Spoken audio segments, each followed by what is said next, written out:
Je suis ravie de vous retrouver pour ce nouveau podcast. Alors aujourd'hui, on va parler d'un sujet, je trouve très intéressant, qui souvent concerne les personnes hypersensibles, c'est le perfectionnisme.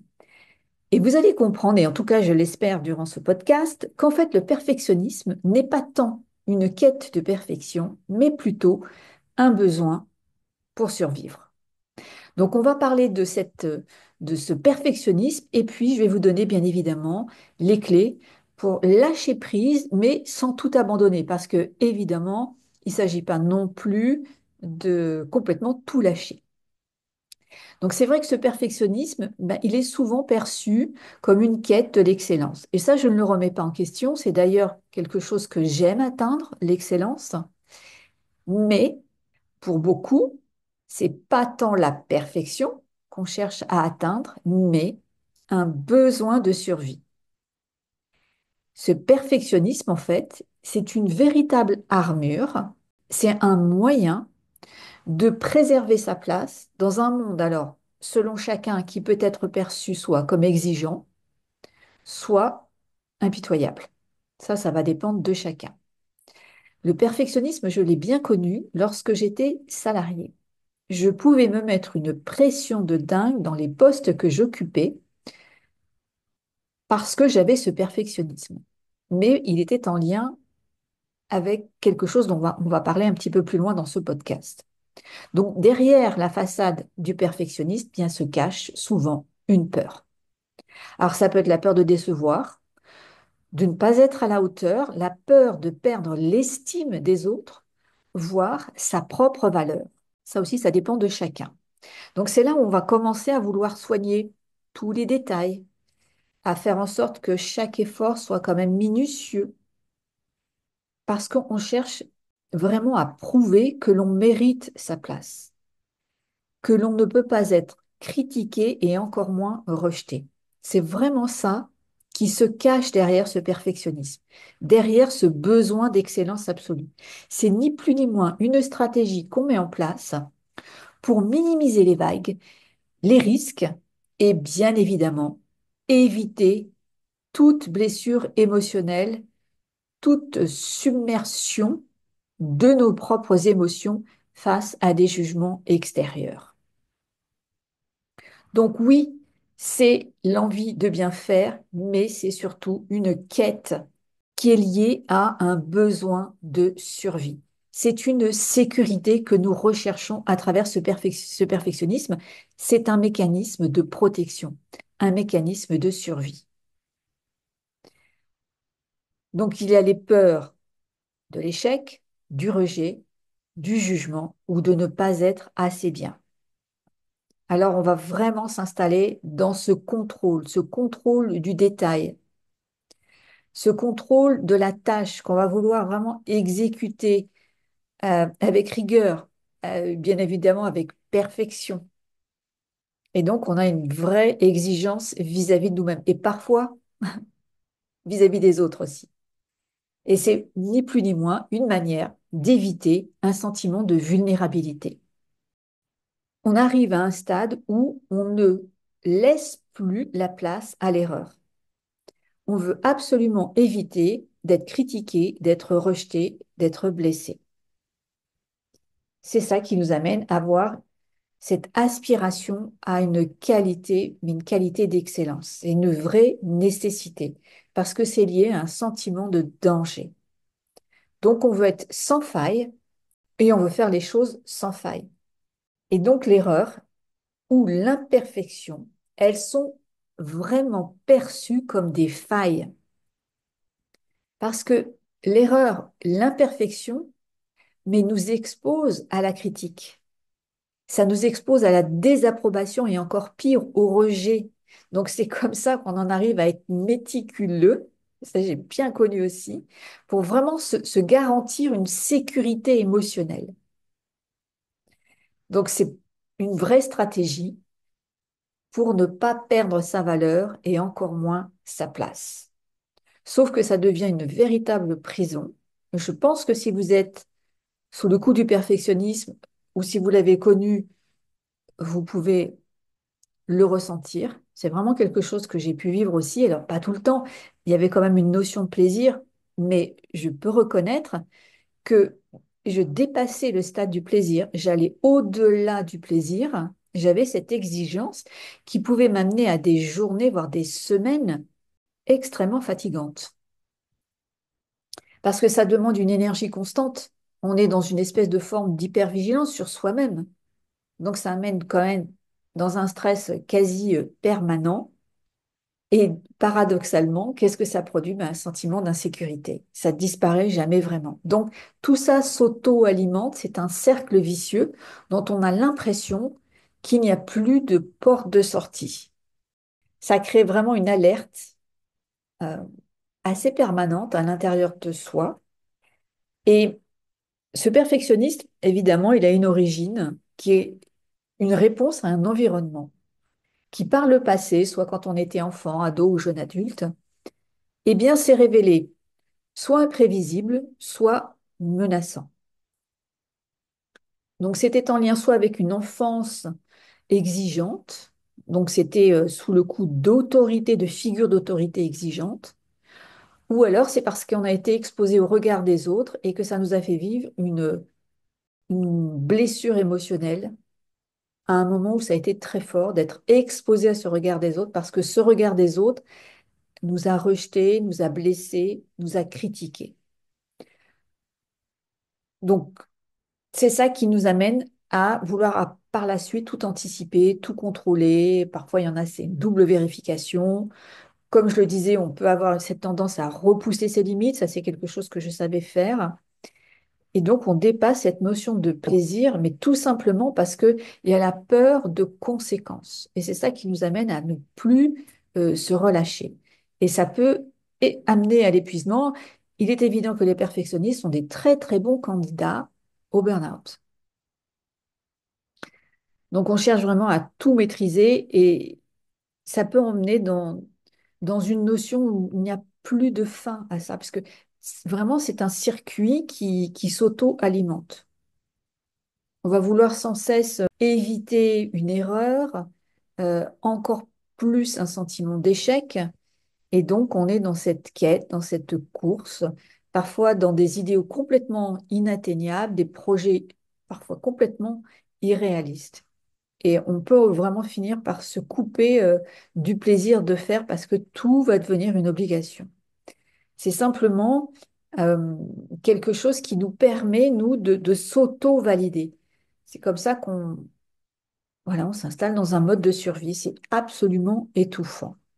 Ça peut générer évidemment beaucoup de stress, de la fatigue, de l'anxiété et nous faire vivre un grand sentiment d'insatisfaction, de frustration.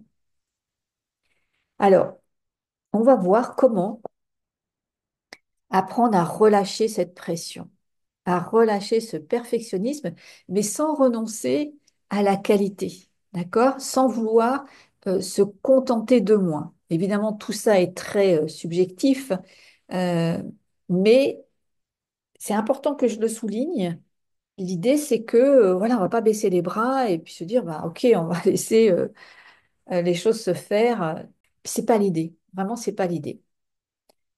On va voir ce qu'on peut faire ensemble. Je vais vous donner et vous allez pouvoir prendre de quoi noter pour commencer à aller progressivement à votre rythme dans une notion de lâcher prise. Il faut voir les choses sur une progression que vous allez faire à votre rythme.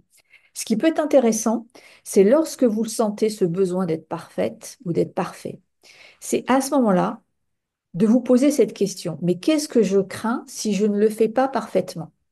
À l'idée, moi, je ne sais pas si vous allez sur les réseaux sociaux et que vous postez une photo, qu'est-ce que vous craignez si cette photo n'est pas parfaite? Demandez-vous qu'est-ce que ça cache. Ça va vous permettre vraiment de déceler la pression déjà que vous vous mettez, mais surtout la peur qu'il y a là-dessous. Est-ce que c'est une peur du rejet? Est-ce que c'est une peur de ne pas être à la hauteur? Ça va être intéressant de déceler cette peur parce que vous pouvez absolument la désactiver, la libérer. C'est quelque chose que je vous propose, je pense, à quasi chaque podcast, c'est de prendre contact avec moi pour, euh, via une ou deux séances de libération émotionnelle NRT, libérer la peur ou les peurs que vous avez dans ce besoin d'être parfait. Ça peut déjà être une première piste. Alors déjà, si vous vous libérez d'une peur de l'échec, d'une peur de faire une erreur, une peur de ne pas être à la hauteur, vous allez énormément vous soulager d'une charge émotionnelle que votre cerveau a conservée et qui lui prend beaucoup, beaucoup d'énergie. Donc déjà, ça serait un premier poids dont vous pourriez vous libérer.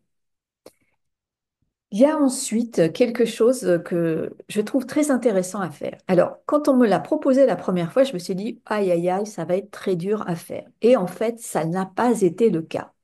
Ça a même été quelque chose d'amusant. Alors, évidemment que j'ai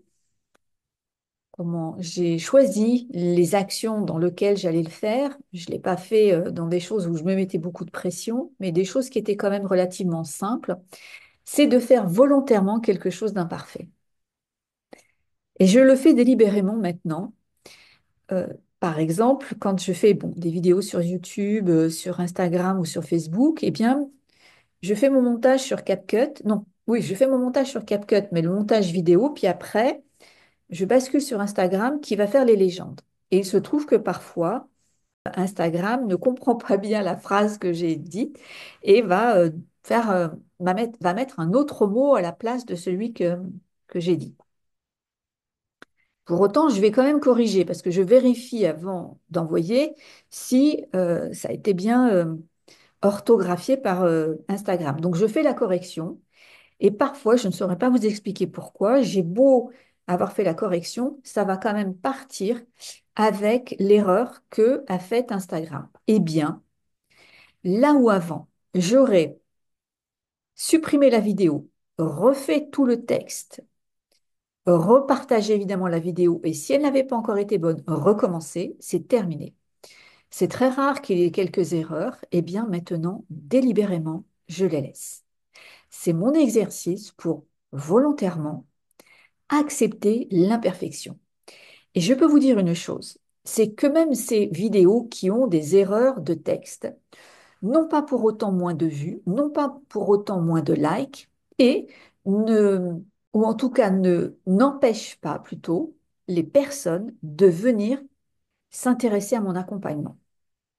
C'est intéressant vraiment à explorer. Il est très simple, cet exercice, mais il va vous emmener progressivement dans l'imperfection et vous faire voir que ça n'est pas le danger que vous estimez être. Alors évidemment, il y en a un qui est très important aussi, c'est de remplacer l'autocritique par un discours bienveillant. Je le répète très souvent, c'est un outil qui est indispensable aussi, de vraiment changer ce discours intérieur que l'on a avec soi, notamment dans les moments où justement on a fait une erreur, dans une situation où on n'est pas satisfait de soi. Eh bien, c'est de se demander comment est-ce qu'on parlerait à son ou à sa meilleure amie dans cette situation. Quelqu'un qui vient de s'en vouloir d'avoir fait une erreur, qu'est-ce qu'on lui dirait?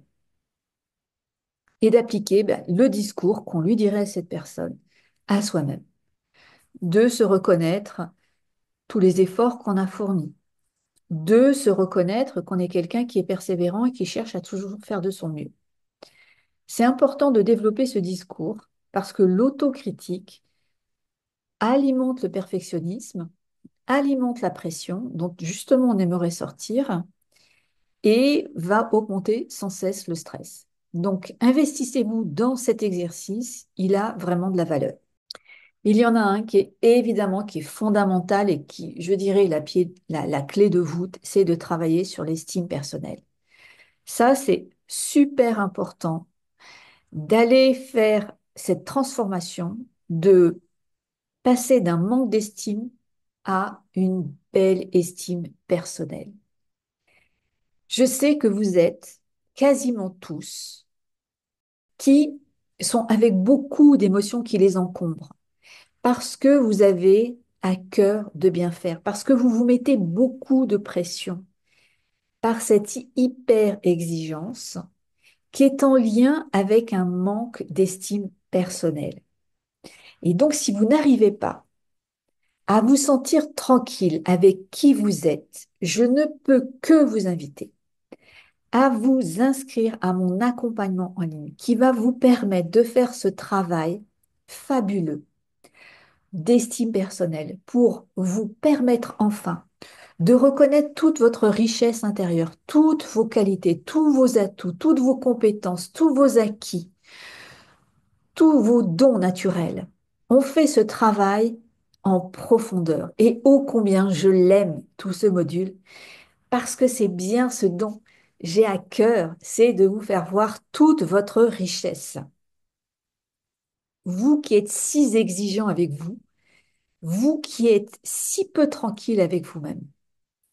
Donc ça, c'est la pièce maîtresse à acquérir et vous la trouverez dans mon accompagnement en ligne. C'est un travail que j'ai fait, qu'il m'arrive d'avoir à refaire parfois parce qu'il peut y avoir des expériences de vie où on peut un petit peu descendre en estime personnelle. Eh bien, je reviens à tout ce travail qui est vraiment une pièce maîtresse qui nous permet de gagner confiance en soi. Et la confiance en soi, c'est le pilier de vie à acquérir. C'est indispensable quand on veut avancer sereinement dans sa vie, quand on veut se sentir dans une sécurité intérieure, quand on veut se sentir aux commandes de sa vie pour avancer dans des projets qui tiennent à cœur, pour se sentir libre dans ses choix.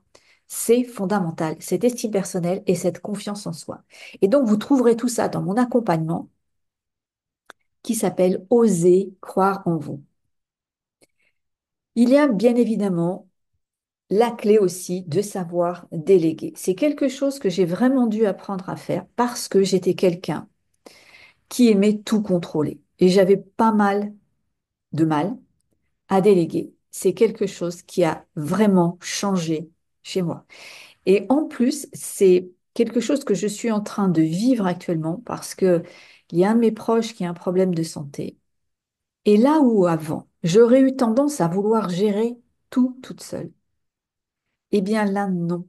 Quand une personne me dit, ben ça, je peux le prendre en charge, je lui dis oui. Quand une autre me dit, ça, je peux le faire, Isa, je lui dis oui.